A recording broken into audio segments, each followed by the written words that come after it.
Marion Maréchal, est-ce que vous approuvez ce type de livraison ? Alors, je crois que chaque pays est libre évidemment de sa politique et de sa diplomatie. Moi, ce qui m'intéresse, c'est la position de la France.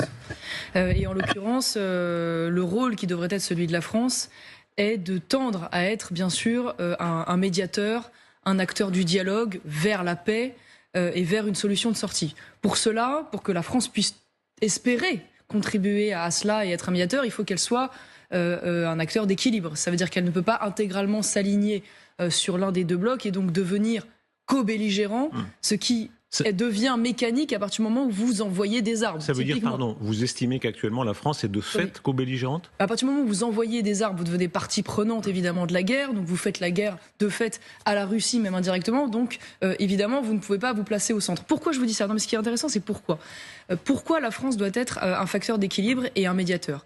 Parce que aujourd'hui, nous sommes manifestement devant une nouvelle guerre de Corée, donc une guerre qui s'enlise et qui va vraisemblablement durer, qui va être épuisante. Le risque que nous avons, c'est qu'à l'issue, finalement, les grands médiateurs de cette guerre, ceux qui finalement mettront autour de la table les deux parties concernées, ce seront vraisemblablement les États-Unis, la Russie, la Turquie. Ça veut dire que nous prenons le risque que dans un conflit qui est un conflit européen sur notre continent, il n'y ait aucune puissance et pays européens qui soient autour de la table pour être un médiateur. Or, ce serait regrettable, je finis juste là-dessus, ce serait très regrettable, et donc je pense que la France est la seule pays aujourd'hui européen à avoir cette capacité, elle ne doit pas le perdre, et donc elle ne doit pas une fois de plus participer à l'escalade.